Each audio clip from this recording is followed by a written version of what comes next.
akúrọ̀lẹ́ mo kí wa pátápátá nílé lóko lẹ́yìn odi nílẹ̀ Yorùbá. Mo kí àwọn ọmọ Yorùbá tá ń gbé orílẹ̀-èdè yìí, mo kí àwa tá wà ní diaspora. Ilé wọn wa kò ní bàjẹ́, jíjẹ mímu wa kò ní nira. Ètò insecurity àìní ààbò lórílẹ̀-èdè yìí Ọlọ́run bá yóò kún wa o, yóò bá wa jẹ́ kí ààbò kó wà, kó kárí ilé kó kárí oko.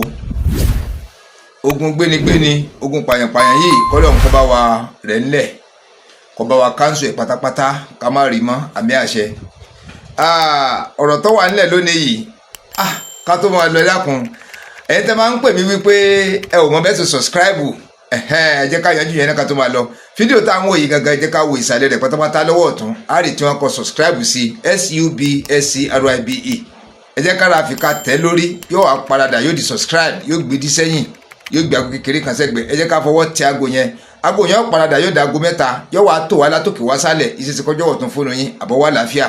Èyí tó wà lókè pátápátá tí a kunu rẹ̀ ní dúdú tàbí funfun, wọn kọ AWS ẹgbẹ̀rẹ̀ òun gangan ní ká tún fi kà tẹ̀. Àti gba notification nìyẹn, àti subscribe nìyẹn. Ní kété táwọn fọ́nrán wa bá ti ń jáde, ẹ̀yin là kọ́kọ́ tí a kọ́kọ́ máa rí àwọn fọ́nrán wa wò. Wọ́n kọ́mẹ́ǹtì ni, wọ́n reply to comment ni, ṣọ́ọ̀tì ń jáde ni, àwa lórí láàfù ni, ẹ̀yin là kọ́kọ́ tẹ́kọ̀kọ́ máa rí wò. Bàbá báyìí rẹ̀ ni pé ọ̀fẹ́ ló bá dé, ó yá ẹ jẹ́ ká subscribe. Àwọn tá a ti wá subscribe tẹ́lẹ̀ kan náà ni o, kò pẹ́ méjì. Àwọn tá a ti subscribe tẹ́lẹ̀ tá a ń wò náà bọ̀ àbáwá lóríire tá a sì bẹ́ẹ̀ ṣalábàápàdé fídíò yìí, ẹ jẹ́ ká subscribe. Ẹ ṣe gan ikú àdúrótì. Ọ̀rọ̀ tó wà nílẹ̀ lónìí yìí ó fẹ́ pín sí mẹ́ta sí mẹ́rin. Tí dẹ́ wù mí pé bá sì máa ń farabalẹ̀ wo àwọn fọ́nrán mi, fọ́nrán wa náà láti ẹ̀kú bá sì máa ń farabalẹ̀ wo àwọn fọ́nrán wa, ni máa wù mí pé ká farabalẹ̀ wò ó. Ká má fò rárá, ká má jọ́ǹpù sáà ni ká sì má jọ́ǹpù sí the end.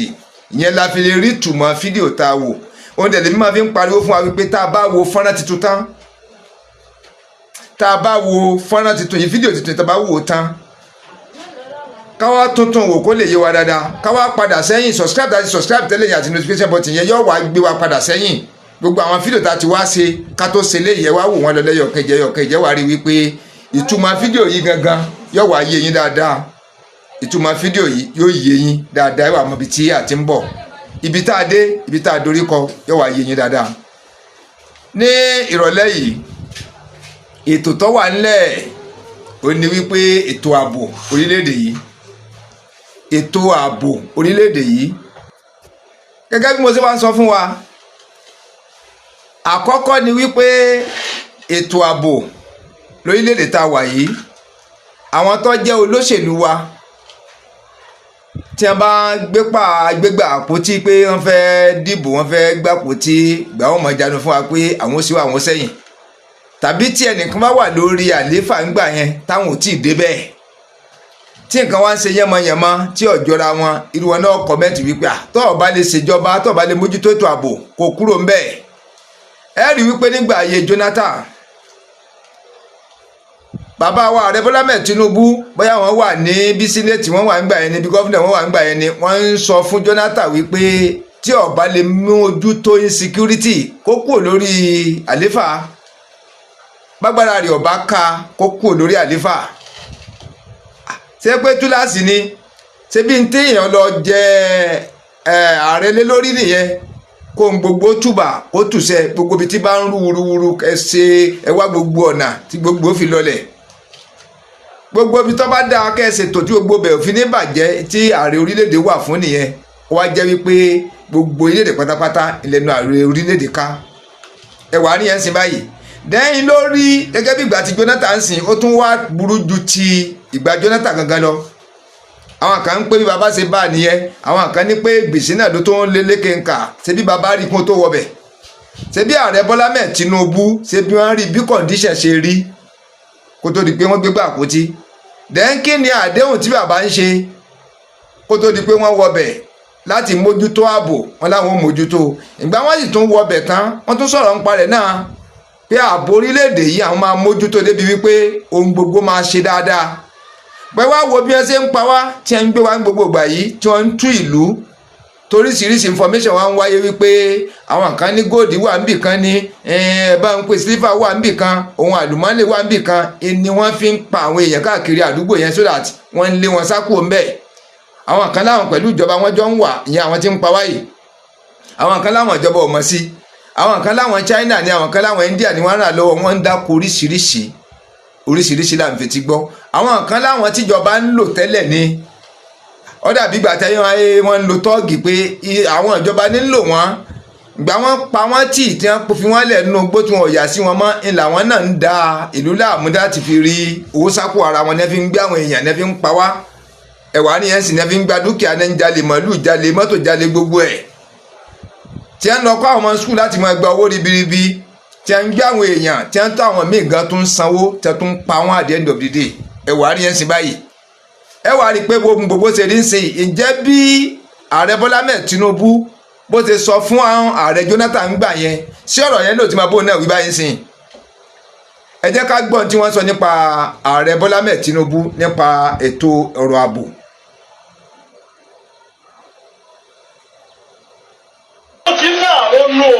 But the major thing is that we need international assistance, even beyond America. Because I don't know any country that can accept our refugees. Ẹgbọ́n tí Chief Gani Adams Ààrẹ Ọ̀nà Kakanfò ilẹ̀ Yorùbá sọ nípa His Excellency Aṣíwájú Bọ́lá Ahmed ọmọ Tinubu nípa tí wọ́n ní wọ́n sọ nípa ètò insecurity tí ò sí lórílẹ̀‐èdè wa wípé apá àtàwọn gan ọ̀ka. President wa ti sọ òde deny woman kan sọ ní Arise TV ó lóun lọ bá pé kí ló fẹ́ ṣe lórí security náà tó ní tóun bá dá sí ọlọ́pàá máa pa òun. President mọ ewu tó wà ń bẹ̀ wípé tóun bá ní kóun step on toes àwọn alágbára tó ń kọ́ sí insecurity it may cost him a lot. Ọ̀rẹ́ tí wọ́n fẹ́ máa jọra wọn ẹ wo ìròyìn tó tún léde láàárọ̀ yìí ẹ wò lójú screen yẹn ẹ wò ẹ ti wá bì ẹ wá wo bí àwọn pípì ṣe ń yin ìbọn ẹ wo tí wọ́n yìn ẹ wò sẹ́tìrì ẹ jọ ta ló sọ fẹ́ wọn ní àwọn amúníṣọ̀ tí wọ́n ń lò yìí ta ló sọ fẹ́ wọn sílẹ̀ kò ju ilé tó wà lọ́wọ́ àwọn agbófinró wa lọ ẹ jọ ẹ ti rí ẹ wọ́n sọ pé kí Donald Trump ṣe kọ́ wá rescue wa àbí kọ́ mọ̀ wá àwọn kan ní kọ́ wá àwọn kan ní kọ́ mọ̀ wá ẹ wo táwọn pípì yìí ẹ wo tí wọ́n yìn nítorí Ọlọ́run ọba ẹ wo tí wọ́n yìn nítorí Ọlọ́run àwọn olówó ń di ọ̀rọ̀ wọn àwọn olójẹ́ bàbá àṣàlẹ̀ wọn akẹ́kọ̀ọ́ sí Chief Gani Adams Ààrẹ Ọ̀nà Kakanfò ilẹ̀ Yorùbá sọ fún ọdún òtí ní fídíò yẹn nígbà àkọ́kọ́ ẹ̀ka wò kẹ wá ṣe fídíò yìí kó kálé kó ká oko kó drop comment ẹ̀ka wò síwájú ọlọ́wọ́ bá wò mọ̀ kó wáyé lórílẹ̀‐èdè tá a wà yìí. President wa ti sọ kò dẹ̀ deny woman kan sọ ní Arise TV ó lóun lọ bá pé kí ló fẹ́ ṣe lórí security náà tó ní tóun bá dá sí ọlọ́pàá máa pa òun. President mọ ewu tó wà ń bẹ̀ wípé tóun bá ní kóun step on toes àwọn alágbára tó ń kọ́ sí insecurity it may cost him a lot. Because ọ̀rọ̀ insecurity Nàìjíríà ó kọjá ọ̀rọ̀ terrorist ó wà mọ́ economical. Unconfirmed report sọ pé even our former head of state unconfirmed reports àwọn retired generals unconfirmed report pé àwọn náà hate àwọn people yìí láti pin náà sí gbogbo ibi tí gold diamond solid minerals wọ́n wá ìlú tó bá ti ní wọn kò gbogbo àwọn ilé àwọn àwọn yẹn kò níbi tí kìíní wà tí gbogbo ibi tí àwọn substance wà tí gbogbo solid mineral wà máàpù yẹn wà lọ́wọ́ ẹni gbogbo ibi tí solid mineral wà òun ni security threat wà ṣe bá wa lọ ń gbèjà Sierra Leone nígbà tí wọ́n ní wàhálà nítorí pé alágbára jù wọ́n lọ ṣe bá wa lọ gbèjà Liberia ṣe bá wa lọ ṣe peacekeeping ní Somalia kí ló lè lọ́rọ̀ yìí ṣe bá àwọn American soldiers máa wá ń train àwọn soldiers wa amóye ìgbà kan wá train àwọn soldiers wa.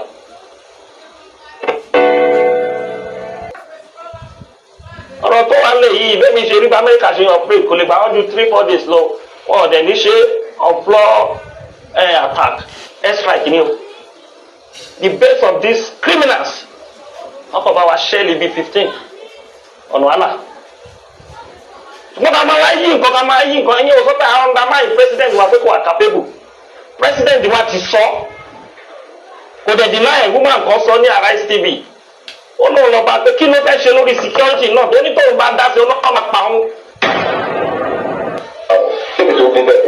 tọ́ ọ̀rọ̀ ni agbọ́ yẹn ọ̀rọ̀ la gbọ́ yẹn o ọ̀rọ̀ la gbọ́ ń pa insecurity yẹn wípé ààrẹ orílẹ̀-èdè yìí ààrẹ Bọ́lá Ahmed Tinubu wọ́n ní pé táwọn bá dá sí i pé wọ́n máa pa àwọn dẹ̀ nígbà ayé ti Jonathan tírú ẹ̀ ṣẹlẹ̀ bóyá ìgbà Jonathan gan ni kíní ti wà nílẹ̀ tó ṣẹlẹ̀ ẹ rí i pé ààrẹ Bọ́lá Ahmed Tinubu òun gangan jẹ́ ẹnìkan tó tako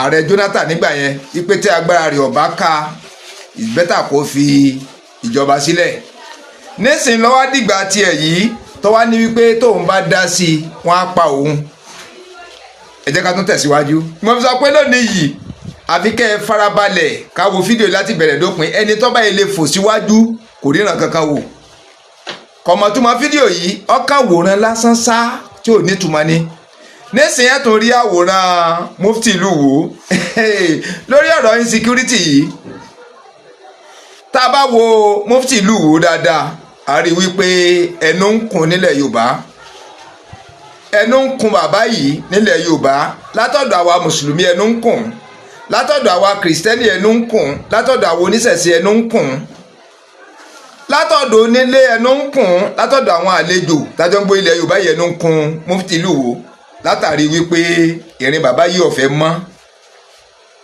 ìrìn bàbá yìí kọ̀fẹ́ yìí wà nílẹ̀ Yorùbá tó wá jẹ́ wípé oníkálukú wa ń fura sí i láìsí pàǹkóra wa pẹ̀lú àwọn ìgbésẹ̀ tí bàbá yìí ń gbé tí ń gbé fọ́nrán rẹ̀ jáde ẹ̀ rí i pé ó ti da ayélujára tó bá jẹ́ pé kò bá sa ayélujára ní í ṣeéṣe kó jẹ́ pé láàrin ìlú Ìwó gangan ni wọ́n ti mọ̀ wá rẹ̀ tàbáwọn kọ̀ọ̀kan tí bá ń sa alábàápàdé rẹ̀ kò wá ní gbilẹ̀ tó báyìí bọ̀ nísìn gbogbo tí wọ́n bá ń ṣe wọ́n ń gbé sórí íńtánẹ́ẹ̀tì gbogbo àgbáyé pátápátá ni ló ń rí ìgbésẹ̀ wọn ẹ wo ìgbésẹ̀ tí bàbá yìí ń gbé lórí ọ̀rọ̀ Palestine wípé kí àwa mùsùlùmí ká dìde ìjà láti lọ gbèjà fún àwọn Palestine pọ́mọ ìyá wa ni wọ́n ìyún àkọ́kọ́ ẹlẹ́ẹ̀kejì ni pé ó gbàṣà ilẹ̀ Palestine jáde ní Nàìjíríà yìí tí ń ṣèpolongo fún wọn tí ń pèpè fún sọ́pọ́ọ̀tì wọn ẹlẹ́ẹ̀kẹta ni wípé ó kó àwọn èèyàn jáde tí wọn láwọn ọmọ kéèké pọ̀ ń bẹ̀ gan láti mọ fún wọn ní ìdánilẹ́kọ̀ọ́ bí wọ́n ṣe ń jagun ni o bí wọ́n ṣe ń jà ni o bí wọ́n ṣe ń ṣe wá ni wọ́n ṣe ń sẹ́yìn ni kò yé mi Buhari fọ́nrán rẹ̀ tèmi náà sì bí mo gbé jáde mo tún máa sọ pé tá a bá wo fọ́nrán titun a lè máa fọ̀pọ̀lọpọ̀ míì kún mọ́ bí tá a ti gbé jáde sẹ́yìn ẹ wá jẹ́ ká subscribe àti ká tẹ notification button ẹ jẹ́ ká padà sẹ́yìn ká lè ráwọn fídíò yìí wò bàbá yìí náà wá fi ń yé wa wípé agbára òun ká báńdíìtì ẹ rí i pé lẹ́nu ọjọ́ mẹ́ta yìí àwọn DSS wọ́n ní wọ́n he ńlẹ̀ àwọn ọlọ́pàá wọ́n ní wọ́n he ńlẹ̀ bóyá wọ́n ti fi kalẹ̀ wo ìfikalẹ̀ ń sìn àti ìrí àṣírí yẹn dáadáa bọ̀ mo gbé fídíò kan jáde tó ní wọn ò tí ń mọ́lé wọn ò móhun wọn kàbí òun lọ́rọ̀ ni ẹ̀já gbà bẹ́ẹ̀. nísìn bàbá yìí wá sọ ń bi fọ́nrán wípé òun náà ń ṣe ètò ààbò níwọ̀n bá tágbára òun ká bóyá nù rẹ̀ ní bóyá bìkan làwọn tẹjọ́ ṣiṣẹ́ wà ní. ipe tíjọba bá fáwọn láàyè tí wọ́n fún àwọn níbọn tí wọ́n kọ́ àwọn bí wọ́n ṣe ń yìnbọn tí wọ́n bá wọn àpúrúfù ẹ̀ tí wọ́n fáwọn láńsẹ̀sì ẹ̀ pé ta ni ó wá wá sí orí ilẹ̀ àwọn ń bí tí wọ́n máa pèrè bandit Boko Haram tí wọ́n máa dààmú àwọn pé àwọn yanjú wọn pé ifi ń yé wa wípé òun lè kojú bandit tíjọba bá ran òun lọ́wọ́ pẹ̀lú àwọn jẹ̀mọ́ òun pé ó ti láwọn nǹkan tó kójọ tẹ́ ń ṣiṣẹ́ security tó láwọn ran ọlọ́pàá lọ́wọ́ àwọn ran DSS lọ́wọ́ pé wọ́n mọ àwọn ẹ má jẹ́ ká jayà àárín yẹn so lèmi wá fi ń yé bàbá yìí pé sí bàbá yìí lè kojú bandit sí bàbá yìí ní àpáàtì fún pé má kó dúkìá fún àbí nǹkan ìjà fún pé ó nìyí sí agbára rẹ̀ ká láti kojú bandit sí bàbá yìí ju sójà Nàìjíríà lọ ni torí tẹ́mi rò pé kí bàbá yìí sọ ni wípé ọ̀nà láti ẹ̀kíùpù àwọn ọmọ ogun orílẹ̀-èdè yìí torí pé iṣẹ́ tí wọ́n gbà wọ́n fún nìyẹn iṣẹ́ tiwọn nìyẹn láti dáàbò bo gbogbo orílẹ̀-èdè ọ̀nà wo ni wọ́n fẹ́ gbà tí wọ́n fi fẹ́ ẹ̀kíùpù wọn tí wọ́n fúnro wọn lágbára kágbára tọ́jẹ́ wípé ìbọn àti àwọn nǹkan ìjà táwọn báńdíìtì yìí gbé dání tí ó ju tiwọn lọ tí wọ́n sì fún wọn ní tírẹ́nì tó tó péye bẹ́ẹ̀ tí ń ṣe bọ̀ látẹ̀yìn tí ò ní dáwọ́ ẹ̀ dúró òun lèmi lérò pé yẹ kí bàbá yìí sọ̀rọ̀ lé lórí bàbá yìí sọ̀rọ̀ lé lórí bàbá yìí ń sọ̀rọ̀ lórí síkírítì tiẹ̀ bóyá òun lọ́ fọ́ọ̀mù ẹ̀ wípé kíjọba kan fáwọn láàyè kan fáwọn ní ìbọn kan fáwọn láńsẹ̀ kọ́ pé látọwọ́ wọn ni ó ti wá kan fáwọn tírẹ́nì pé òun àwọn ó kojú banditi ìjọba lè rí bẹ́ẹ̀ só lè rí bẹ́ẹ̀ ṣé ìtànjẹ kọ́ leléyìí sónú orí kẹ̀kẹ́ kọ́ leléyìí ńlọrọ mufti ìlú Ìwó ìní fi máa jọ ọ̀pọ̀lọpọ̀ èèyàn lójú kẹsẹ̀ mi nìkan o ẹ rí i pé tẹ́ bá gbé fídíò jáde nípa rẹ̀ ìní oníkálukú fi ń fura sí bàbá yìí nísìnyí ò ń sọ̀rọ̀ Palestine ó gbàsí àwọn jáde ó kó àwọn kan jáde ó ń tréni wọn ṣé láti lọ bá Palestine jà ní tréni àwọn yẹn ni àbí láti ṣe security fún ìlú rẹ̀ tí ń sọ yìí dẹ́n tí a bá wá kó ohun ìjà olóró tí a kó lé lọ́wọ́ tí a tréni rẹ̀ iṣẹ́ kí ló fẹ́ fi ṣe gan ṣé yóò darapọ̀ mọ́ àwọn sójà ni àbò nìkan ló fẹ́ dáṣẹ́ ìṣe gan bó ṣe sọ pé òun ò yanjú wọn ní kálukú fi ń fura sí ọ̀rọ̀ bàbá yìí ẹ jẹ́ ká gbọ́ lẹ́nu mufti ìlú Ìwó náà ní tí wọ́n sọ nípa ètò bandit àbí òṣè bandit ẹ jẹ́ ká gbọ́ ní tí àwọn náà sọ. àwọn tí wọ́n oríṣiríṣi wọn di alẹ́ rẹ̀ tí wọ́n tẹnu mọ́ jùlọ pé situation ọ̀gá kí èèyàn máa ṣe irú demonstration pé nígbà tí èèyàn tó ń fẹ́ràn ní ti ń ṣẹlẹ̀ láàrin orílẹ̀-èdè Amẹ́ríkà àti Nàìjíríà ní ẹni wọ́n ní pé owó padà pé ìgbàjọ sọ̀rọ̀ nígbà táwọn káwà bá bá rò bẹ́ẹ̀ àmì ju ìgbà ìgbà táwọn. ẹ gbọ́dọ̀ tí mufti Ìwó sọ báyìí àwọn DSS wọ́n ní wọ́n invite mufti ìlú Ìwó ẹ tẹ́tí o lórí demonstration tí wọ́n ní wọ́n ṣe lórí ọ̀rọ̀ Palestine wípé kí wọ́n á dìde ìgbèjà fúnlẹ̀ Palestine tẹ́lẹ̀ bẹ́ẹ̀ ni pé bóyá wọn ni wọ́n dìde ni o bóyá ìran Yorùbá ni o bóyá orílẹ̀-èdè lápapọ̀ pátápátá ọ̀ gbogbo àwọn mùsùlùmí lágbàáyé pé ká dìde pé ká fèsì Israel lórí ọ̀rọ̀ Palestine tọ́lẹ̀ jẹ́ wípé Amẹ́ríkà ti ń bá Nàìjíríà kó lọ́wọ́ báyìí pé wọ́n ń pa Christians. That's Christian genocide. àwọn ọmọ Nàìjíríà ti gbé information lọ bá Amẹ́ríkà wípé kí wọ́n gbà wọ́n o àwọn Christiani. bẹ́ẹ̀ni. báwọn mùsùlùmí fẹ́ pa wọn run o wọ́n fẹ́ pa wọn run Christian genocide pé wọ́n ò pa ẹ̀yà míì wọ́n ò pa ẹ̀sìn míì Christianity lásán wọ́n ń pa tọ́lẹ̀ yẹ pé gbogbo wa ni wọ́n ń pa papọ̀ ṣùgbọ́n tó bá kọ́ kálukú ló kálukú ọ̀sọ̀ lé lórí. bẹ́ẹ̀ni o. tẹ̀lé àwọn tó lọ fẹjọ́ sùn àlèblémù wọn ẹ wo iye òkú tẹ́ fi hàn wá ẹ wo sàárè tẹ́ fi hàn wá ẹ wo èèyàn tí wọ́n sin. ibi wọn bá ti sèyàn tó pọ̀ rẹpẹtẹ ẹ mọ èèyàn tí ó ti dá láàbò ara ẹni tọ́tọ́ ọba lẹ́sẹ̀ ẹni tọ́tọ́ ọba lọ́wọ́ tó ní jẹ̀yẹ̀ mọ́ láyé tó sì kú ẹ wà ní ẹsìn báyìí. wọ́n máa ń fà yẹn lọ́wọ́ pé Amẹ́ríkà àti Nàìjíríà pé àwọn ń bọ̀ wá tẹ́ ẹ̀ bá lè yanjú rẹ̀ àwọn kan pariwo kọ́ mọ́ wá àwọn kan ní wọn máa bọ̀ àwọn kan tí wọ́n sọ débi pé tabaníkà Amẹ́ríkà ìgbèjì èèyàn lásán ọrọ̀ ajé tá à ń sọ pé wà nulẹ̀ yìí tí wọ́n bá ìgbèjà wa wọ́n ní wọ́n tó tẹnu bọ̀ yẹn ìyẹn tó wá fẹ́ lójú ti bandits gan lọ láti rí wọn lé ọjà tí oníkálukú sọ àwọn kan ní lọ nítorí bá kàn wọ́n náà ni wọ́n sì tún wọ́n lọ à ń sọ yẹn lọ́wọ́ tí gbogbo Nàìjíríà gbóná riri tọkàn oníkálukú ọ̀balẹ̀ pé kọ́mọ̀dé lórúkọ máa rọ̀jò bọ́ǹbù kalẹ̀ sí Nàìjíríà ìní bàbá yìí gbé àṣà Palestine jáde ilé gbàṣà Palestine jáde tọ́kàn ẹ̀ dẹ̀ balẹ̀ pé kò sẹ́ni kankan tó lè àtáàkì òun lórí ẹ̀ tó lè sọ̀rọ̀ lórí rẹ̀ pé ìjọba kankan sọ̀pọ̀tì ẹ̀ ẹ wà ní ẹ̀sìn báyìí ẹ jẹ́ ká tó gbọ́ ìtẹ̀síwájú wọn làwọn fi ń kìlọ̀ ńgbà yẹn kí bàbá yìí ó ṣe jẹ́ kí wọ́n ṣe jẹ́ wọ́n inú mi dùn wípé ẹnu ara wọn fi ń sọ báyìí tó jẹ́ ká gbọ́dọ̀ lẹ́nu wọn.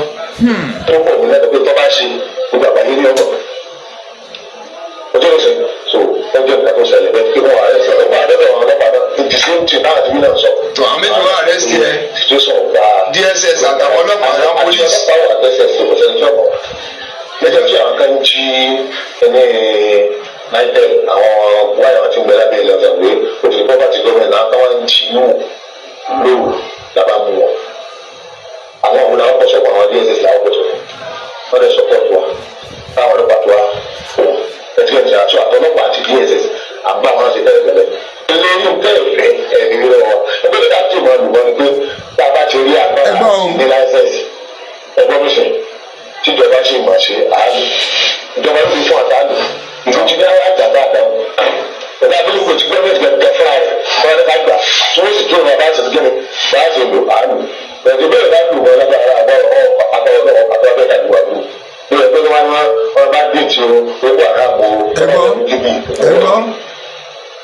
òun náà níbi ní ìlànà àti bẹ́ẹ̀. ẹ̀dùn dàbà mufti agbára yóò lè ká báńdíìtì ẹ má jẹ́ ká parọ́ àsọdùn nìyẹn. nísìnyí ẹni tó jẹ́ Sheikh Gumi àbá Gumi nílẹ̀ Haúsá tí a lóun la gbẹnusọ fáwọn báńdíìtì àtijọba ó lọ ìlú mẹ́kàmẹ́kà ọgbà láàyè wọn léyìn burúkú ni wọn ò jẹ́ kó sọ̀kalẹ̀ láti lọ sí hajj wọn dá padà ní kíkọ́ padà síbi tí dé bọ̀ wá. ṣé bí wọ́n lẹ́yìn gbé wá sí Ìbàdàn òní wọ́n lẹ́ gbé wá sí Ìbàdàn wọ́n lẹ́ gbé sùtàn wá sí Ìwó táwọn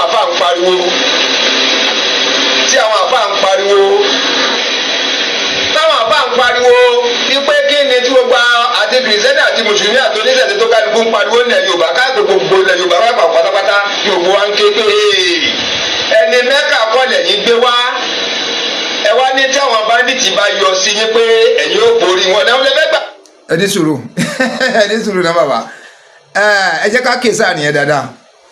ká kíyèsí àárín yẹn dáadáa ọgbà fura nísìnyí àwọn báńdíìtì ti ń da Òkè Ọya láàmú tẹ́lẹ̀ tí wọ́n ń ba gbogbo bẹ̀yẹn jẹ́ rẹpẹtẹ ń pa àwọn èèyàn wọ́n ń sún gẹ̀rẹ̀gẹ̀rẹ̀ wọ́n dé middle belt wọ́n ń sún gẹ̀rẹ̀gẹ̀rẹ̀ wọ́n ti wọlé Yorùbá kọ́lọ́ọ̀bọ kọ́ bá wa paná rẹ̀ pátápátá ni wọ́n ti wọlé Yorùbá ilẹ̀ Yorùbá tí wọ́n á wọ̀ yìí ń ṣe báyìí àyà ti kó ń kálukú wọ́n ti ń tú àwọn ìlú káàkiri ẹni tí wọ́n ń jágbẹnu sọ fún wọn tí gbogbo èèyàn ń pariwo wípé òun lọ̀gá báńdíìtì o òun ló ń ṣe wọ́n òun ló ń sẹ́yìn o ẹni yìí ń gbè lẹ́yìn wọn ni pé wọ́n má pa wọ́n tó sì hàn tiwa ti ń sọ jáde tí ò fi bò wípé kíjọba ó sa location fáwọn náà wọ́n kọ́ sùkúù fún wọn nugbó kí wọ́n bá wọn lànà kí wọ́n ṣe wá fún wọn kí wọ́n sẹ́yìn fún wọn bí àwọn tí ń gbénú gbòòrò ṣe ń gbádùn kí wọ́n ṣe bẹ́ẹ̀ fáwọn tó wà nugbó náà ta ló wá lé wọn ní gbòòrò dẹ́n sórí ilẹ̀ wọn ni wọ́n wà nugbó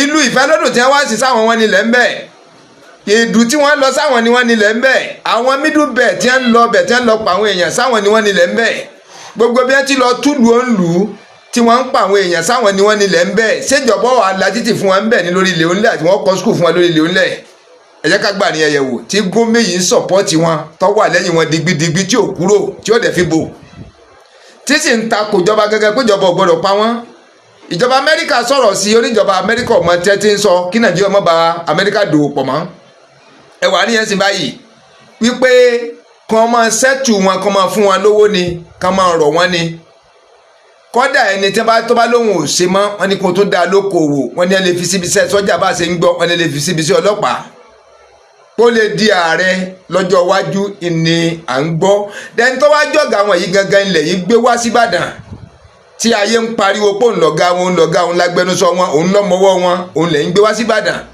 ilẹ̀ tó gbé ẹlòmíì wá sí Ìwó ẹ̀wà ní ẹ̀sìn báyìí ọ̀nà wo lẹ wá fẹ́ ní ẹni tí ń tako dídí ìjọba fẹ́dírà pé ìjọba fẹ́dírà lágbára lórí wọn tó dẹ́ hàn sẹ́yìn náà dápẹ́ orí níùsì ní gbé ẹ̀dọ́ lóhùn ò gbọ́ ọ̀sàbòsí nìyẹn gbogbo níùsì ló ń gbé pé àáfàá Gumi Sheikh Gumi ó ní ọyìn ìjọba ò gbọdọ̀ fọwọ́ kan báńdíìtì wọn ò gbọdọ̀ pa wọn pé bọ́dà àwọn ni wọn ìjọba Amẹ́ríkà tó fẹ́ ṣègbésẹ̀ pé wọn ò gbọdọ̀ ṣègbésẹ̀ kankan lórí wọn o kí Amẹ́ríkà sọ̀rọ̀ ara rẹ̀ tó dẹ̀ ń sọ jáde tí gbogbo wa ń gbọ́ ṣé ilẹ̀ yín wá sọ pé ẹ fẹ́ kíjọba ràn yín lọ́wọ́ láti níbọn kún ó tẹ̀ ní àwọn báńdíìtì tí Gumi jẹ́ agbẹnusọ fún wọn ilẹ̀ yín wá fẹ́ pa só lè rọrùn fún yín só lè rọrùn ẹ jẹ́ kájọ gbá àríyàn yẹ̀wò tó lè rọrùn dẹ́ ẹ̀yin àfáà lẹ̀ ń sọ̀rọ̀ yìí o ẹ̀yin àfáà náà lẹ̀ tó takò ẹ jẹ́ ká sún síwájú ká tó gbọ́n tí àfáà kan mí fẹ́ sọ lórí rẹ̀ ẹ jẹ́ ká gbọ́dọ̀ mọ́ fi tán.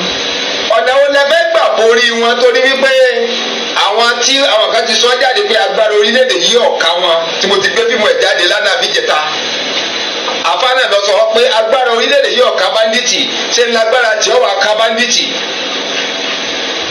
ẹgbẹ́ bí tọ́wọ́ mufti wo bí títí ń ka oníkàdúkú láyà nìyẹn ìjọba dìhó Nàìjíríà agbára wọn àfáà kan sọ jáde pé oníkò lè ka báńdíìtì kò ka báńdíìtì so it's better kí ìjọba máa ṣẹ́kì wọn pé tí Gumi ṣe kọ̀jẹ̀bi ọ̀pọ̀lọpọ̀ yín lẹ fi pé bàbá yìí ṣe pé ọ̀pọ̀lọpọ̀ yín lẹ fi pé bàbá yìí ní báńdíìtì ẹni láti lọ. ẹ jẹ́ ká farabalẹ̀ dáadáa o ni mo fi sọ pé fídíò yìí gbogbo ẹni tó bá lóun wò láti bẹ̀rẹ̀ tó bá fi lè fò sáàrin tó fò sí di ẹ́ndì ọkàn wòran lásán ni kò lè mọ̀ tó máa fídíò yìí rárá ẹ rí i pé ààrẹ Gani Adams wọ́n ti sọ̀rọ̀ wípé ààrẹ orílẹ̀-èdè yìí ààrẹ Bọ́lá Ahmed Tinubu wọ́n lẹ́rù ń bà wọ́n láti dá sí pé wọ́n pa àwọn bàbá sọ tí jòjì tó ń jọ́ dodo bó ṣe rí inú wọn gẹ́lẹ́ wọ́n ní bàbá sọjá ní bàbá òde ta kò pé ẹnìkan ló ní bàbá sọ̀rọ̀ yẹn fún tó sọ lórí kinní kan Channel TV àbí nǹkan kan lẹ́yìn ìgbà yẹn ń ṣe mufti dìde mufti ní tíjọba bá lè kó mọ́ fóun pẹ̀lú àwọn ọmọ ogun òun àwọn tí àwọn jọ ṣe security kí wọ́n sì tréènì àwọn òfìníṣì Boko Haram kí ní jẹ́ Boko Haram kí ní jẹ́ banditi ààbò tó péye wà nísìnyí àáfàá mi ló tún sọ̀rọ̀ yìí ẹ jẹ́ ká wá gbọ́n táfà yìí tó máa fẹ́ kẹ́ ẹ tẹ́tí dáadáa ẹ jẹ́ ká gbọ́n táfà yìí máa sọ lórí àwọn tí wọ́n ń pè ń banditi tí Gumi jẹ́ agbẹnusọ fún wọn tí gbogbo àdẹ̀ tí màá ti tẹ́ pé òdu ni gẹ̀ẹ́sà ìmọ̀fólókó ẹ wá jẹ́ ká gbọ́. ọlọ́wọ́n bá tó ní pé ọ̀pọ̀ nǹkan ni kò yé wa tí kò yé wa ó pọ̀ ju tó yé wa lọ. àbọ̀ sì sọ fún wa pé táwọn bá dán òògùn ẹni tí ò bá bá wọn lọ sójú ogun rí kó má dá sí tí wọ́n ti lójú ogun. bàbá Ahmadu Gumi sábà pé rìtáyà sọ̀jà ni wá sójà tó rìtáyà ni bàbá Ahmadu Gumi. bàbá Ahmadu Gumi medical doctor ni. bàbá tó tún di medical doctor fọ́ọ̀lẹ̀ sí PhD nínú sẹ̀ríà. bàbá Ahmadu Gumi èé ṣe ẹni tí èèyàn lè sọ fún lórílẹ̀-èdè Nàìjíríà wípé ọmọ Daniel bàbá Ahmadu Gumi ò rí báyẹn. kódà ń mú ẹni tó yẹ kí ìjọba fún ní oyè tí ọ̀rọ̀ nílùú ó ṣe dá wọn ni bàbá Ahmadu Gumi wà. fundamentally change. ẹgbọ́n tí àáfàá mi tún sọ lórí àáfàá Gumi tó jẹ́ agbẹnusọ fáwọn banditi tó ní ọ̀gbọ́dọ̀ pa banditi mo fi sọ pé àwọn fídíò tí mo bá ṣe ẹ wò láti bẹ̀rẹ̀ dópin ẹ wá padà sẹ́yìn fún fídíò yìí gangan tàbá tó sọ̀rọ̀ tá yìí ẹ bá pàdé lẹ́yìn mo ti ṣe sẹ́yìn àti sọ̀rọ̀ lóye bọ̀ tí yẹn tún gbọ́dọ̀ máa gbé jáde fún ma yọ̀dà gba tá ń wéṣì táìmù ara wa ni. nísìnyí ẹ wá jẹ́ ká gbọ́ lẹ́nu ààrẹ orílẹ̀-èdè wa ìyẹn ààrẹ Bọ́lá Ahmed Tinubu ẹ jẹ́ ká gbọ́ lẹ́nu tiwọn náà kí ni àníyàn wọn gangan fún orílẹ̀-èdè yìí nípa ètò insecurity táwọn gangan ran ìṣàlẹ̀ lórí wípé yes nǹkan báyìí o kò gbọdọ̀ ṣẹlẹ̀ o nǹkan báyìí o kò gbọdọ̀ ṣẹlẹ̀ o nǹkan báyìí o kò gbọdọ̀ ṣẹlẹ̀ o ìyẹn tó jẹ́ nǹkan aburú aburú banditi ni olè ní ìpànìyàn ní ìṣekínní kan tó láwọn nǹkan ìwà tó lágbára gidi tó tẹ̀jẹ̀ sílẹ̀ tó pààyàn lẹ́kún tó bá jáde ìgbésẹ̀ òun bàbá fẹ́ gbé lórí rẹ̀ kí ni ìmúra bàbá ìyá ààrẹ Bọ́lá Ahmed Tinubu lórí irú nǹkan bẹ́yẹn ẹ jẹ́ ká tẹ̀síwájú ká gbọ́ lẹ́nu bàbá. How we confront terrorism and other violent crimes. Under this new architecture, any group unwillingly non-state actors operating outside the state authority will be regarded as terrorists. Bandits, militia, armed gangs, armed robbers, foreign courts, foreign-based armed groups, and foreign-linked mercenaries will all be targeted. We will go after all those who perpetrated violence for political or sectarian ends, along with those who finance and facilitate their evil schemes. Finally, àwọn ọmọ ológun Amẹ́ríkà padà gborí wọ orílẹ̀-èdè Nàìjíríà. Wọ́n petú lánàá òde yìí. Wọ́n fẹ̀mí ọ̀pọ̀lọpọ̀ àwọn tẹ́rọ́rìstì yìí. Wọ́n fẹ̀mí wọn ṣòfò dànù torí pé àtáàkì tí wọ́n ṣe sí káàmpù wọn léraléra báyìí ni àwọn ohun ìjà ogun tó kó wọlé ló bẹ̀rẹ̀ sí ń ró lákọlákọ nípa gbogbo wọn run lọ. láwọn agbègbè kan lókè ọ̀yà lọ́hùn-ún ní Sokoto gangan ni wọ́n sọ wípé wọ́n balẹ̀ sí Bàgẹ́ àti bẹ̀ gangan náà ti wá bẹ̀rẹ̀ sí ní chánẹ́ẹ̀lì àwọn ohun ìjà ogun yìí tó jẹ́ pé káàmpù àwọn báńdíìtì gangan ni gbogbo ẹ̀ ní ń balẹ̀ sí ni wọ́n pa gbogbo wọn run. ẹ wo ẹ̀mí ṣòfò lánàá òde yìí ẹ̀mí àwọn bandits ni o. You see, when you go into a dark room where mosquitoes have been feeding on.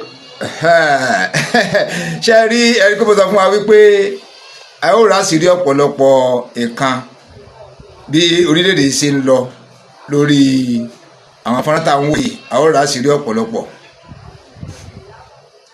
Sheikh Gome òun là ń wojú ẹ̀ yẹn, agbẹnusọ fáwọn bandits.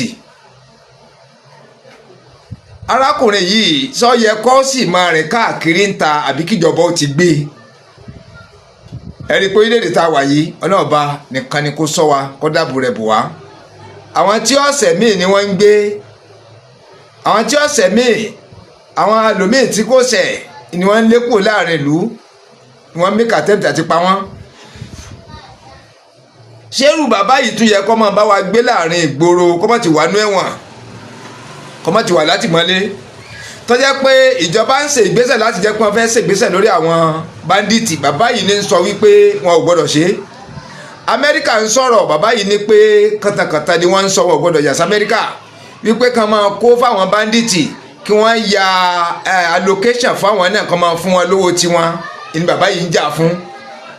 Ẹ wá rí wípé ọjọ́ gàtí ó fẹsẹ̀ méjèèjì tilẹ̀ gàtìgàtì, eégún àtiró wọlé, èyàn àtiró jáde. Kí ló dé tí bàbá yìí ń jà fún wípé kí wọ́n seclude allocation fáwọn náà, kí wọ́n máa fún wọn ní allocation, kí wọ́n kọ́ school fún wọn nugbó, kí wọ́n kọ́lé fún wọn nugbó lórí ilẹ̀ tí èsè lẹ̀ wọn, kí wọ́n la títì fún wọn nugbó lórí ilẹ̀ tí ò kì í ṣe lẹ̀ wọn. Èyí tó títì tó wà ń gbòòrò gan ìjọba ṣe, títì tó wà ní gbòòrò ìjọba ṣe. Láti wá rí wípé bàbá yìí bí wọ́n ṣe ń pè lórí o, bí wọ́n ti ṣe ń pè lórí. Ẹ jẹ́ ká gbọ́rọ̀ lẹ́nu rẹ̀ ká tó gbọ́ tó náà fẹ́ sọ. Some people sleeping. Then you spray a little of insecticide. That is not enough to kill them. What they will do, they will go into, they will all fly over and started making noise and agitate. You know, the mosquitoes will become scared. And this is exactly what happened.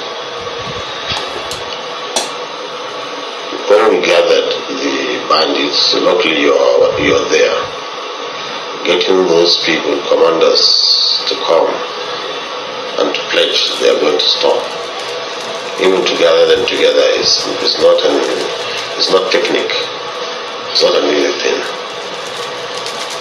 Because they have been looking for a genuine hand or a genuine partner who can bring them out of the cul-de-sac they found themselves. Because most of it now, they're fighting to survive.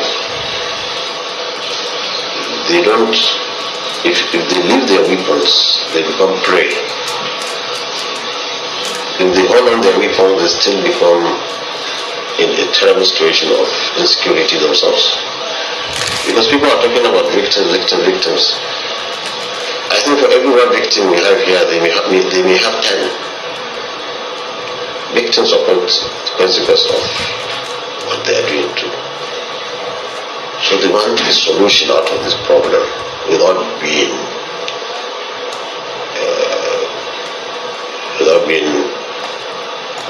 unnecessarily extrajudicially killed. Sheikh Gome, ẹni sùúrù náà. Tí bàbá yìí ti fi ń yé wá, ti fi ń yé àgbáyé ni wípé kò rọrùn fáwọn báńdíìtì, kò rọrùn fún wọn rárá láti wípé kí wọ́n da ohun ìjà wọn kalẹ̀. Tí a bá da ohun ìjà kalẹ̀, tí wọ́n láwọn ọ̀jà mọ́, tí wọ́n ò ṣe báńdíìtì mọ́, kí ni wọ́n fẹ́ máa jẹ, kí ni wọ́n fẹ́ máa mu? Sẹ́yìn gẹ́tẹ̀ láyé tí mo sọ yẹn sí o, ní bàbá yìí fi ń gbè lẹ́yìn wọn, kó ní kíjọba ya location sọ́tọ̀ fún wọn, owó oṣù tí wọ́n máa fún wọn, owó tí wọ́n máa pín fún wọn, tí wọ́n ja location tí wọ́n kọ́lé fún wọn, kọ́ sùkúl fún wọn, kọ́ gbẹ fún wọn nínú orí ilẹ̀ tí ò kí ń ṣe ti wọn, tí wọ́n ń bọ́ sórí ilẹ̀ ńlẹ̀. Tí a tún rí pé ọgbọ́n àti gba ilẹ̀ ńlẹ̀ tó nìyẹn àti sọlẹ̀ ńlẹ̀ di ìlú tiwọn. Ẹ wà á nìyẹn sìn, sẹ́ńpọ̀rọ̀ yẹn gba sùúrù ọgbà fura, ìlà fi ń pariwo wípé ọ̀rọ̀ àwọn báńdíìtì yìí kì í ṣe tíjọba gbọ́dọ̀ fi ọwọ́ ẹ̀rẹ́ mú, kì í ṣe ọjà gbọ́dọ̀ fọwọ́ kékeré mú. Àbá Amẹ́ríkà ṣe sọ fire for fire, iná fún iná ni, iná fún iná ni, wọn ò gbọ́dọ̀ bẹ̀ wọ́n.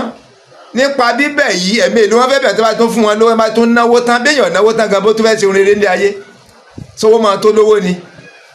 kí ló dé tí kò máa pa wá ní ká máa fún wọn lọ́wọ́ sí ní àbí báwo kí ni ti bàbá yìí jẹ́ gan lórílẹ̀‐èdè yìí tó yẹ kí bàbá yìí ọmọ rìn káàkiri ilẹ̀ tó wá jẹ́ páyé gba àwọn tí ń ṣèkà lórílẹ̀‐èdè yìí àwọn tó ń ṣèkà fún wa tó ń ṣaburú fún àyè gbà wọ́n rìn wọ́n yan kọ́lá bá ṣe ń gbọ́ gan àwọn tó ń ṣèjọba gangan à ń gbọ́ pé wọ́n wà lára wọn ọ̀gá ni wọ́n jẹ́ fún wọn àṣírí gbogbo ó sì tún pẹ̀lú ògùn tọ́lọ́wọ́n ọba ọwọ́ ọlọ́wọ́n ọba tẹ gbogbo wọn ẹ̀ tún jẹ́ ká sún síwájú ká gbọ́rọ̀.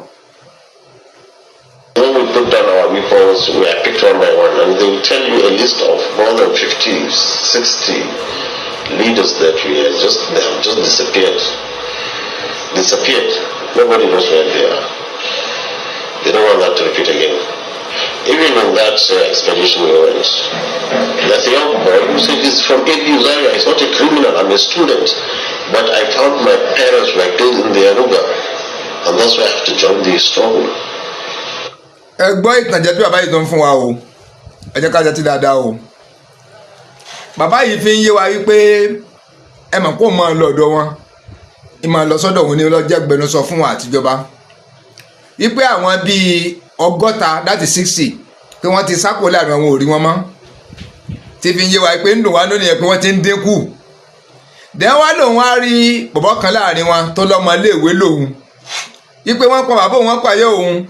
Ìlọ́jẹ́ kò ń lò okun wọn bóyá láti máa pààyàn kó ní ò lè pààyàn dí ẹwà ní yẹn sí báyìí ṣé n tó wé tí gbọ́ ni bàbá yìí ń sọ yìí adẹ̀ láàfáà ni à ń pè láàfáà Sheikh Gumi ní àfáà kan ti ròyìn rẹ̀ síwájú sí yìí wípé ó yẹ kíjọba ó fún láwọ́ọ̀dù gan pé fúnṣẹ́ takuntakun tí ń ṣe fún ìjọba tí ń ṣe fún gbogbo orílẹ̀-èdè yìí ó yẹ kíjọba ó fún ní àwọ́ọ̀dù tí ò jẹ́ kún ọ̀rọ̀ àwọn bandits pa tí ń ṣàgbẹnu fún wọn tó jẹ́ pé ọ̀nà tí wọ́n fi gbọ́n pọ̀ sí tí wọ́n dọ́kànràn sí wa tí wọ́n padà gba orílẹ̀-èdè yìí pátápátá ẹni rìn àfáà kan sì tún ní ọgbọ́dọ̀ jẹ́ kí ìjọba ó fún ní àmì ìdánimọ̀ wọ́n fún lóyè wọ́n fún láwọ́ọ̀dù so ibo lọ̀rọ̀ àwọn àfáà yìí ń lọ gan ibo lọ̀rọ̀ wọn ń lọ ọ̀rọ̀ wọn ò fẹ́ yí wa mọ́ o ẹ rí pé àfáà ti di mẹ́ta ń sìn àfáà ti ń lọ bí oríṣi mẹ́ta ẹ jẹ́ ká tún tẹ̀síwájú ká gbọ́ ibi tí ó tún gbé wa rè. So after we went there and they swore that they are not going to, and his picture was there, when the school resumed, he went to ABU and he was lynched by vigilante. He's killed. In fact, they are saying, look, we just came to expose them. This is what they fear. So if the government can give a kind of amnesty, a period of amnesty, serious one, and not just amnesty, but followed by what should be done, by rehabilitation, reconciliation, and also we have to devise means to dislodge them. Ẹgbọ́n tí bàbá yìí tó ń sọ yẹn o bàbá yìí ò fẹ́ kún wọn pa bandits kankan kò fẹ́ kún wọn pa wọn òun fọgbọ́n pírídìí fún wọn yẹn sì ń sọ síta náà kó lè yé wa pé kò yẹ kún wọn pa wọn kò yẹ kún wọn kú ọ̀nà láti jèrè ọkàn wọn kí wọ́n ṣàtúnbí fún wọn kí wọ́n wáṣẹ́ fún wọn jíjẹ mímu aṣọ wíwọ̀ kí ó gbé ọrọ̀rùn fún wọn ẹ̀ẹ́dẹ̀ rí pàmò yẹn ń pariwo wípé wọ́n ní à ń kó wọn síbi sí ológun èmi ò tí gbà pọ́ kó tọ́ ni o wọ́n ní láti 2011 wọ́n láwọn tó bá ti láwọn ò ṣe mọ́ pé wọ́n ń kó wọn síbi sí ológun wọ́n ń kó wọn síbi sí ọlọ́pàá èmi ò tí ì ráṣìírí ìyẹn bóyá òótọ́ ni bóyá rọ́ ni ṣùgbọ́n kí ni ń ṣẹlẹ̀ lórílẹ̀‐èdè yìí gangan ṣé agbára ìjọba ọ̀ká bàbá yìí ni ṣé agbára ìjọba kò ká Sheikh Gumi yìí agbára ìjọba ọ̀ká torí bó ṣe ń sọ̀rọ̀ níbi àpò gangan ni ààrẹ orílẹ̀‐èdè ni bó ṣe ń bá Amẹ́ríkà sọ̀rọ̀ tí ó ń sọ̀rọ̀ jáde ẹ jẹ́ ká tún tẹ̀síwájú ẹ jẹ́ ká tẹ̀síwájú. By enticing them to what is better. Now, one of these discussions have ranged on, well, we have seen secessionist characters that spring up in the southeast and then also in the southwest. How have this affected your discussions so far? Nobody favored the Fulani tribe, not even the...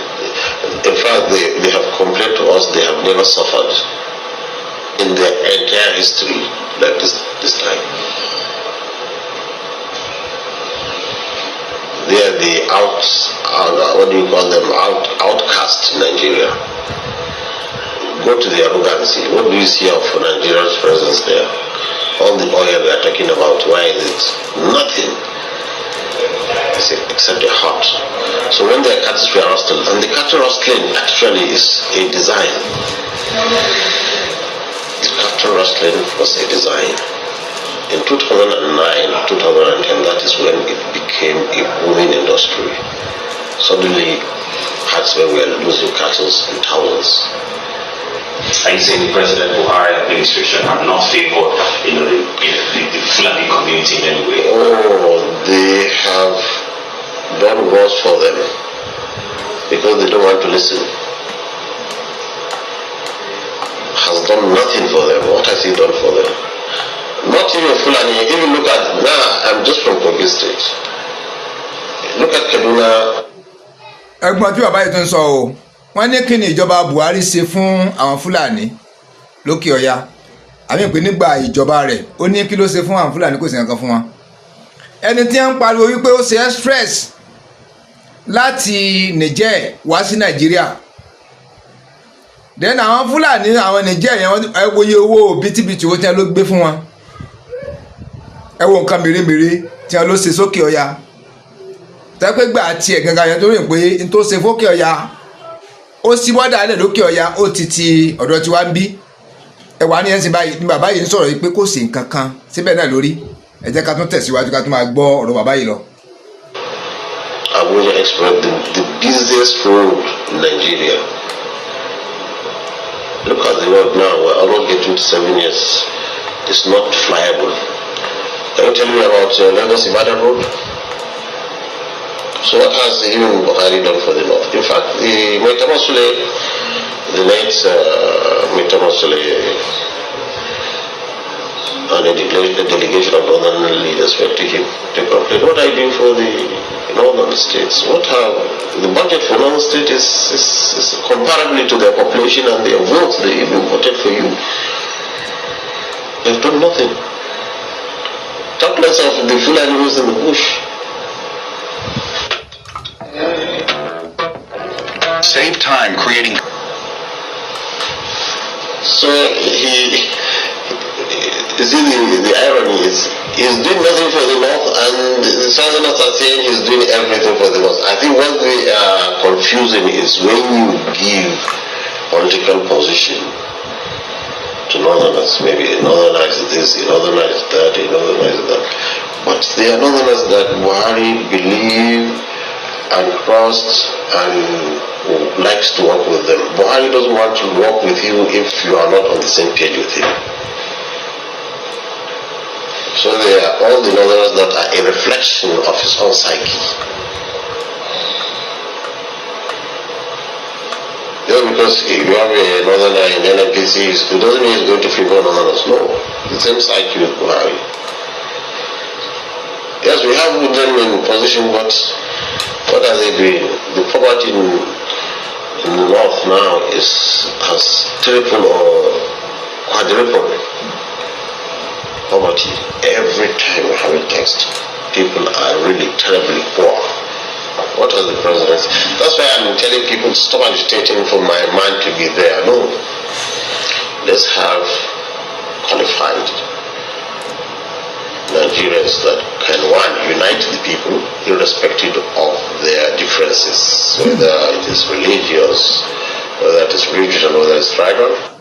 ẹ̀gbọ́n tí bàbá yìí tó ń sọ yẹn ó ń sọ̀rọ̀ nípa Buhari wípé Buhari kò sí kankan fún àwọn Fúlàní ó ní kò sí kankan fún wọn ó sọ̀rọ̀ Maitama Sule wípé kò sí kankan fún ìran Fúlàní bí ẹ kàn ń wá àwọn ṣe tiwọn ni pé ẹni tí ó bá lè darapọ̀ mọ́ wọn bí ẹni tí wọ́n bá nífẹ̀ẹ́ sí tàbí tó wá láti bóyá bí igun tiẹ̀ nìkan ló lè bá ṣe ìjọba papọ̀ tí ẹni tí ó bá súnmọ́ àbẹ́ tí ó wá láti igun tiẹ̀ kò lè bá ṣe ìjọba papọ̀ ẹ wà ní ẹsẹ̀ báyìí dẹ́ wá wo ọ̀pọ̀lọpọ̀ nǹkan tí wọ́n ń ṣe sílẹ̀ Haúsá táwọn èèyàn ń pariwo tó bàbá yìí ń dọ́gbọ́n sọ fún wa wípé bó ṣe múlẹ̀ Haúsá ìlú múlẹ̀ Ìgbò ló múlẹ̀ Yorùbá pé nǹkan kan náà ọwọ́ kan náà ló fi gbogbo wa àti kì bá ṣe mùsùlùmí ni kì bá ṣe kìrìsìtẹ́nì kì bá ṣe oníṣẹ̀ṣe ni ọwọ́ kan náà ló fi gbogbo wa sọ wá rí bẹ́ẹ̀ ní Haúsá ẹ jẹ́ ká sọ tí ń jẹ́ tàwa Yorùbá sọ rí bẹ́ẹ̀ ṣé ó rí bẹ́ẹ̀?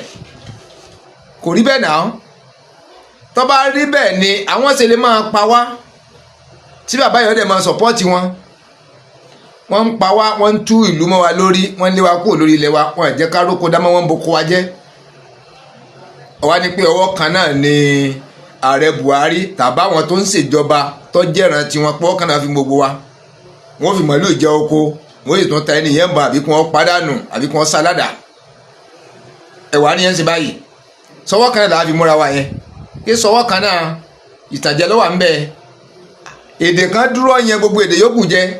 Àdálẹ̀ ń kórè, ọ̀bẹ̀lẹ̀ ń kórè, kùmọ̀lẹ̀ ń múrìn gbogbo ìgbà yìí. Tó wá jẹ́ pé ìnira lè jẹ́ fún gbogbo orílẹ̀-èdè. Gbogbo orílẹ̀-èdè pátápátá ilẹ̀ jẹ́ nira fún. Ẹ̀wà lọ́wọ́ kan náà ni Muhammadu Buhari ló fi mú gbogbo ẹ̀sìn, ló fi mú gbogbo ẹ̀yà. Sóòótọ́ wá ni babaláàrọ́ ni. Babaláàrọ́ ni o. Dèsí yìí gan. Níṣẹ́ àwọn èèyàn ń sa burú wọ́n ní kọ́ mọ́ pa wọn kọ́ mọ́ mú wọn.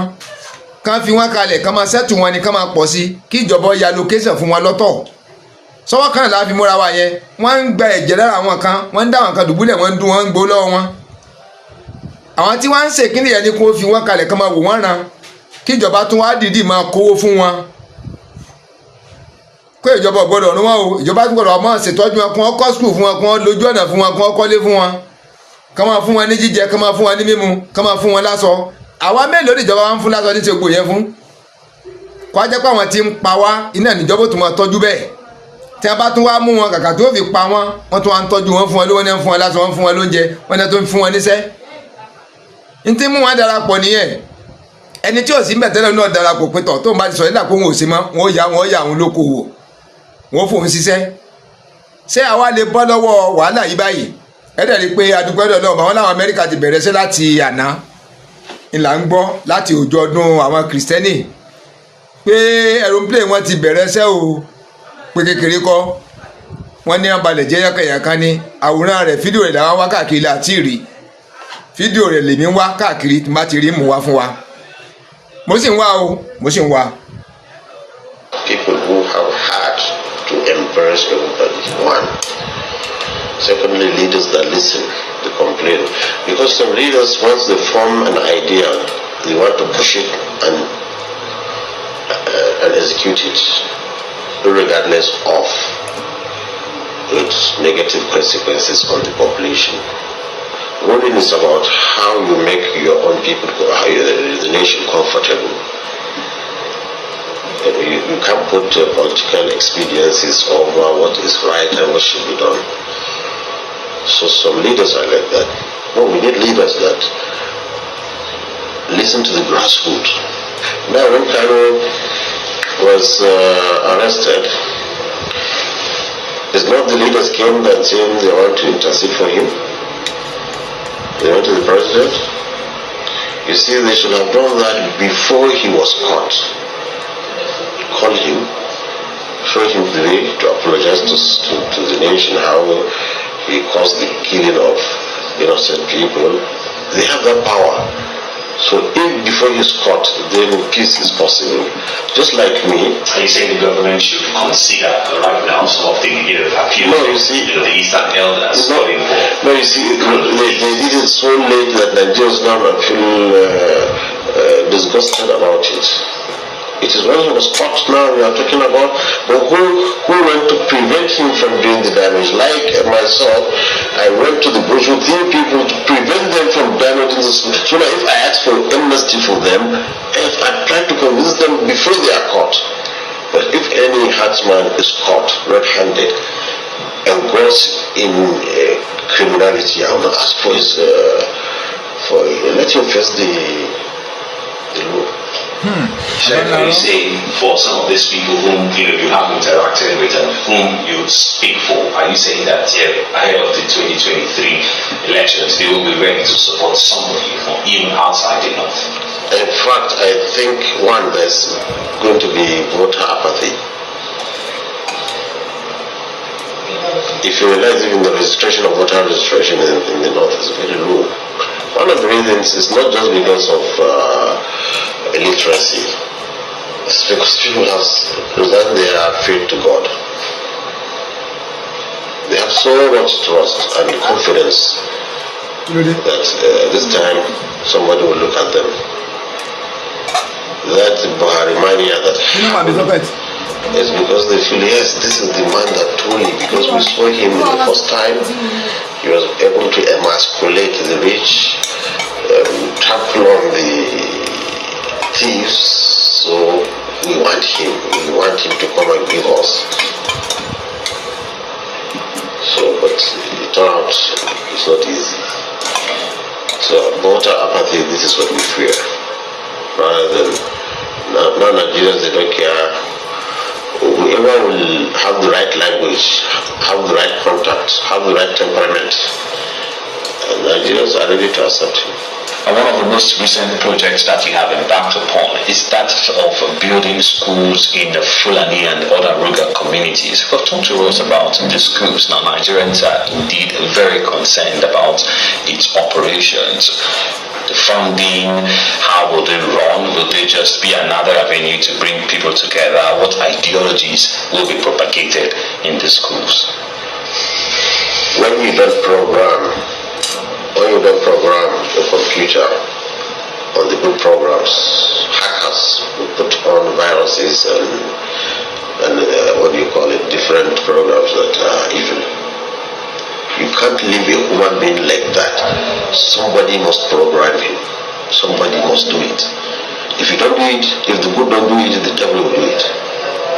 These are people in the bush with no schools, nothing, just growing up like that. You don't teach them to be moderate. You don't teach them to be good citizens. They will exactly do what others will teach them, because there are so many bad doctrines, so many toxic teachings that if allowed will make them able to. Let me give an example. So our school is a modern school which is now in fact under registration with the Ministry of Education. So they're going to sit for WAEC, they're going to sit for JAM, they are going to just be like any normal school. And we have, if any herdsman is caught red-handed and goes in criminality, I will ask for his, let him face the law. Sheikh, are you saying for some of these people whom you have interacted with and whom you speak for, are you saying that ahead of the 2023 elections they will be ready to support somebody from even outside the north? In fact, I think there's going to be voter apathy. If you realize even the registration of voter registration in the north is very low. One of the reasons is not just because of illiteracy. It's because people have realized they are faith to God. They have so much trust and confidence that this time somebody will look at them. That Buhari mania that happened is because they feel, yes, this is the man that truly, because we saw him in the first time, he was able to emasculate the rich, trample on the thieves, so we want him to come and give us. So, but it turned out it's not easy. So, voter apathy, this is what we fear. Rather than, now Nigerians, they don't care. Whoever will have the right language, have the right contact, have the right temperament, and Nigerians are ready to accept him. And one of the most recent projects that you have embarked upon is that of building schools in the Fulani and other rural communities. But talk to us about the schools. Now, Nigerians are indeed very concerned about its operations. The funding, how will they run? Will they just be another avenue to bring people together? What ideologies will be propagated in the schools? When you don't program the computer on the good programs, hackers will put on viruses and different programs that are evil. You can't leave a human being like that. Somebody must program him. Somebody must do it. If you don't do it, if the good don't do it, the devil will do it. These are people in the bush with no schools, nothing, just growing up like that. If you don't teach them to be moderate, you don't teach them to be good citizens, they will exactly do what others will teach them, because there are so many bad doctrines, so many toxic teachings that if allowed, will make them able to. Let me give an example. So our school is a modern school which is now in fact under registration with the Ministry of Education. So they are going to sit for WAEC, they are going to sit for JAM, they are going to just be like any normal school. Surrender and rehabilitate. Jesus Christ, taught us that, you see, somebody repents. A prostitute came to him, they wanted to stone her because it's stoning and killing.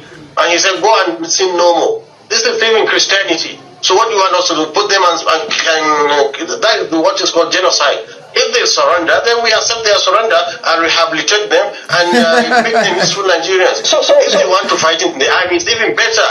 They want to fight those people who So you're saying it's okay for repentant terrorists to fight in the army? It's even better because they know the secret of the bandits. But do you think that has helped us over the years? Because we are going through this. Better now. I was in Betuguri just about 1 year ago. It's better. Things are calm. Not like those days when soldiers were calling me crying during Jonathan's time. So there is a great improvement in Maiduguri. I mean, I've told you, Americans are arming Boko Haram with anti-aircraft guns. These same Americans, this same criminal country that wants to come and disturb Nigerians. So this is not a place to play with fire. This is not a place to play with fire. You can do that in Sudan and everything.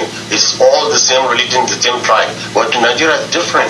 So that's why we don't want this Yankee man to come here and ignite a fire on the compostables in Nigeria. That's what essence we're here. Maybe we should just get this also out of the way. Sheikh Gumi, just quickly. I mean, there have been mentions of... Sorry, please, sir. 1 minute. There have been mentions, please, hold on 1 minute. There have been, a lot of talks around a jihadist agenda. Do you think this is also the case? This is Pentagon propaganda. Which jihadists? What are they trying to do? I've spoken with herdsmen. They are hardly Muslims. They don't pray. They smoke Indian hemp. What Islamic and these Boko Haram people? They are not even educated in religion at all. I'm telling you that the aliens, creation of the Pentagon, they are trying to destroy since 9/11. They have been trying to cause commotion in Muslim majority states. But Nigeria is different because we have Christians. If it's only Muslims, we don't count our death. All our deaths are martyrs. So that's why we don't count our death. But here we have Christians here. He don't finally said, Tinubu government don't start to arrest the people where they sponsor bandit for inside Nigeria. Can you imagine, say, a whole former Attorney General of Nigeria has been arrested for sponsoring of bandit methodology alongside with former Anambra Governor Ngige. He don't finally say, these are the people where they sponsor bandits for inside this country. EFCC don't arrest the former Attorney General of the Federation, what they call Abubakar Malami. This man are from Kebbi State, and he served as Attorney General of the Federation during Buhari time. Now, EFCC they talk say they don't see significant evidence where they link this man to all those Boko Haram and bandits where they have fed this country. And it be like say this man are one of the channel where you state fund those people. That is why those people they see money. They buy Kala, but they say they go scatter everywhere. More than not forget to say of recent inside Kebbi. Now some bandits go package some number of people for inside that state or month. Maybe say all of a sudden they return back. Until now, we never yet say anything to bandits. Apart from that, EFCC they ask this man say, where he foresee 10 billion where they go do investment for inside Kebbi state. You will be ordinary civil servant. You will just appoint as Attorney General. Where you foresee 10 billion. In addition to the fact say over 320 something million where they recover as part of Abacha loot. money wey Abacha carry come for inside dis country go abroad during the time as AGF. Now they take recover that amount of money, over $300 and something million. They say right now that they speak, they don't know how the money work out. Hey. And this same Malamiso now one contest as governor of this Kebbi state in the nearest election when they come. My people, share tell una. They say if something lasts past one day, will be negative thing for this country. You all know say somebody for inside government get harm. These are the civil servants or politicians where we say they took out for waiting no good where they give us some rest. I never even settle down, make I even listen to this one. And they hear say the same EFCC don't still go arrest Senator Igige. Igige, where we say they can make former Minister of Labour. Igige, where be former two-time governor of the state. They say they don't say, Bill, I said that one. They sponsor people when they do it bad. This is the now there with the talk.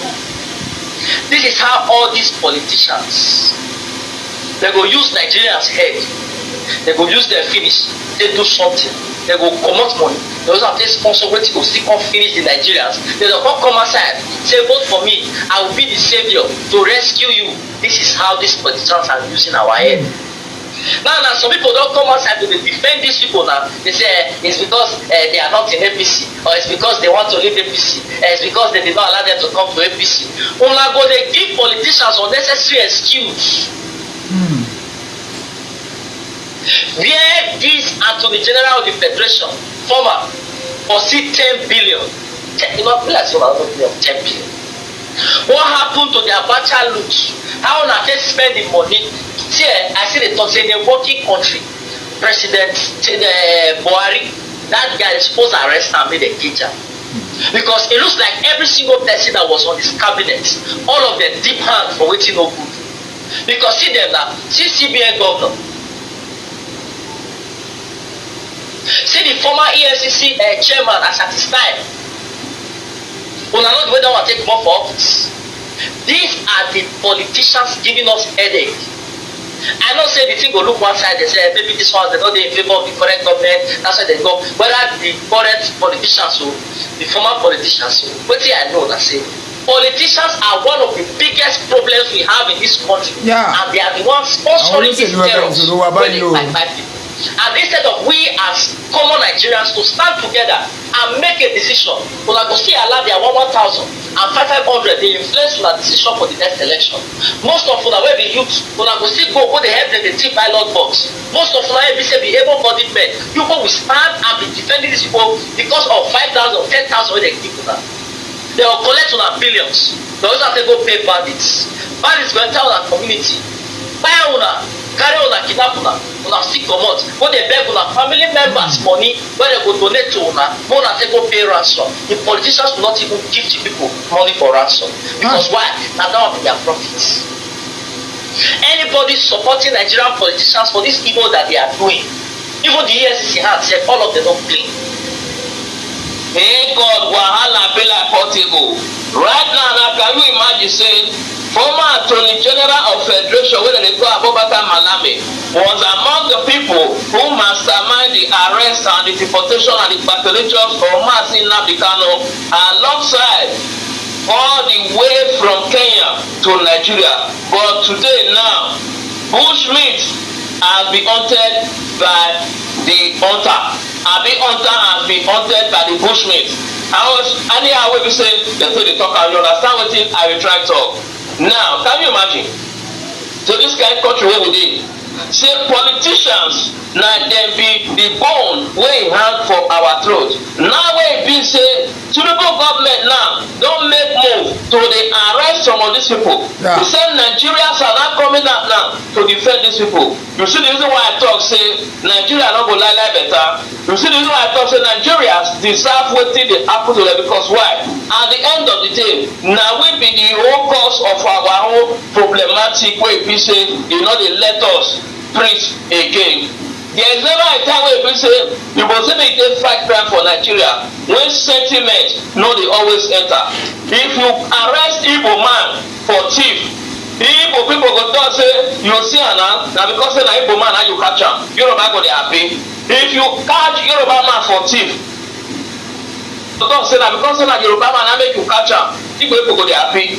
If you catch Hausa man for thief, Hausa people go talk say na because na Hausa na make you catch am.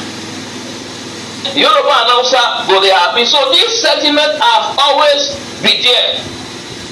Muslim, say na because na Muslims na make you catch am. If you catch Christians go say na because na Christian na make you catch am. Why you no go catch Muslim? Now they don catch this man Abubakar Malami. Now the people are not saying that na because of say e no dey for our present administrative political party na im make dem go arrest am. Na because of say he is not a member of APC, he is not this, not that. Whether na member of APC o, whether na member of PDP o, whether na member of Medede o, whether na member of ADC o, whether na member of DVD o or HIV o or even TNN o, e no concern me. Provided the arrest person wey dey allege say okay say dem don already trace am say e get link to all these photo-licious wey be say e dey segemege for inside Nigeria. At least this call for a celebration and this call for a recommendation. You understand? We must commend the effort of Mr. President for trying to do this, because whenever you hear am say they say if some kind things don pass 24 hours for a particular country, you go know say people wey be say dem dey power dem get hand for inside. So one step at a time, a Rome will never build in a day. Make we dey see another people wey be say dem go still arrest because a lot of arrests need to be made. Ever since we have been saying what is stopping this government for arresting the people wey dey sponsor bandit for inside country? What is stopping this country? What is stopping them arresting people wey be say they dey sponsor insecurity for this country? Now the government now don make step now to dey arrest people wey be say they dey cause insecurity for the country. The same now wey be say the insecurity dey wear woto and now the one coming now to also dey defend the same people wey be say this country no go lala better o. This country no go learn better because why? Nigerians dey always get exceptional. Nigerians go say no, talk about this, don't talk about this. Okay, two people thief, they go say call this one hard, no call this one hard. Nigeria na the only country wey be say person go thief. You go say see person thief o, they go leave you thief, they go dey blame you. Say why did you call out the thief? You don't know how Nigerians matter don't worse reach. Right now you don't finally second again. So now we be sure that they cry say because they arrest these two people, say they for no arrest them, make una go hug the nearest one someone because last time na because of the problem of una self, e don red. Finally, àwọn ọmọ ológun Amẹ́ríkà padà borí wọ orílẹ̀-èdè Nàìjíríà. Ẹ wò wọ́n pe Túlánà òde yìí, wọ́n fẹ̀mí ọ̀pọ̀lọpọ̀ àwọn tẹ́rọ́rìstì yìí. Wọ́n fẹ̀mí wọn ṣòfò dànù torí pé àtáàkì tí wọ́n ṣe sí kàǹkù wọn léraléra báyìí ni àwọn ohun ìjà ogun tó kó wọlé ló bẹ̀rẹ̀ sí ń ró lákọlákọ nípa gbogbo wọn run lọ. Láwọn agbègbè kan lókè ọ̀yà lọ́hùn ní Sokoto gangan ni wọ́n sọ wípé wọ́n balẹ̀ sí Bàgẹ́ àti bẹ̀ gangan náà ti wá bẹ̀rẹ̀ ní chánẹ́ẹ̀lì àwọn ohun ìjà ogun yìí tó jẹ́ pé káàmpù àwọn báńdíìtì gangan ní gbogbo ẹ̀ ní ń balẹ̀ sí ni wọ́n pa gbogbo wọn run. Ẹ wo ẹ̀mí ṣòfò lánàá òde yìí, ẹ̀mí àwọn báńdíìtì ni o. Ẹ jẹ́ agbóṣùbákàrẹ̀ fún Donald Trump torí eléyìí iṣẹ́ takuntakun eléyìí tó ṣe. Ẹ̀yin èèyàn ẹ dákọ̀dábọ̀ ẹ súnmọ́ bí o, ẹ bá wọn nǹkan fìdílé tàbí kẹ́ fìdílé nǹkan. Ẹ jẹ́ n sáré gbé yín débẹ̀ kí n yànnà náà ẹ̀ fún yín bó ti ṣe ṣẹlẹ̀ gan ní pàtó tẹ́ ò bá gbàgbé. Ẹ rí i pé ní nǹkan bí oṣù bíi mélòó kan sẹ́yìn báyìí ní Donald Trump ti kọ́kọ́ jáde tó ti bẹ̀rẹ̀ sí ní parọ́ wípé ìpakúpa tí wọ́n ń pa àwọn kìrìsìtẹ́nì lórílẹ̀‐èdè Nàìjíríà púpọ̀ ti tó gẹ́ o, pé káwọn ìjọba orílẹ̀‐èdè Nàìjíríà kí wọ́n tètè wá nǹkan ṣe sí ní kíákíá ni o, láì fi àkókò ṣòfò torí pé bí bẹ́ẹ̀ kọ́ ó lóun ó kọ̀máǹdì àwọn Department of War wọ́n gborí wọlé pé Ghana blazing ni pé wọ́n pa gbogbo àwọn terrorist run yányán ni wọ́n ní ìdí quick and fast and furious ó láwọn Ghana blazing gbogbo wọn.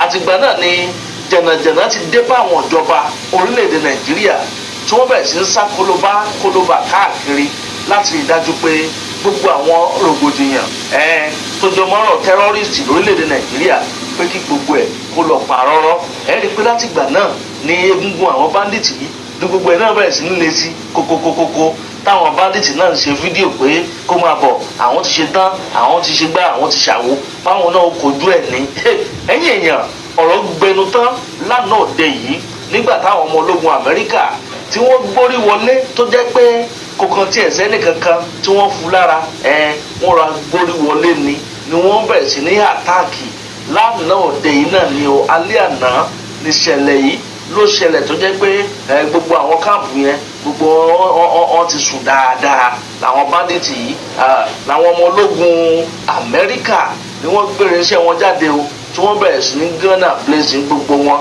tí gbogbo bọ́ọ̀bù ọ̀hún bí bọ́ọ̀bù níbí nǹkan ni wọ́n ṣàgbére iṣẹ́ wọlé wọ́n bẹ̀rẹ̀ sí ní jù sí káàmpù àwọn tẹ́rọ́rìstì wọ́n ní deadly strike ni pé kódà numerous ni pé wọ́n ń ṣe léra báyìí ni wọ́n bẹ̀rẹ̀ sí ní strike àwọn tẹ́rọ́rìstì yẹn ẹ wò ó Donald Trump òun náà bẹ̀rẹ̀ sí ó kọ́ sórí Truth social platform ẹ̀ lánàá òde yìí ni ó ní pé ó ní ẹkú ọdún ẹkú yòókù gbogbo ẹ̀yin èèyàn pàápàá jùlọ àwọn báńdíìtì tẹ̀mí wọn ti ṣòfò bó lọ̀rọ̀ yìí ṣe jẹ́ gan pàtó ẹ̀yin ẹ̀mí ẹ̀sùnmọ́ bí ẹ bá ń comment kẹ́ máa like ẹ̀sùn máa pín fọ́nrán ìkáàkiri lógúnlógún lọ́gbọ̀n ẹ máa bó ṣíaṣíà ẹ máa bó kárakára bẹ́ẹ̀ náà ní kẹ́ máa bá mi bó káàkiri tààràtààrà ẹ jẹ́ n sáré gbé yín débẹ̀ kí yìnyín náà fún yín bó ti ṣe jẹ́ gan ní pàtó àmọ́ ṣáájú ìgbà náà ẹ̀já sáré dójú ọjà. àdìtú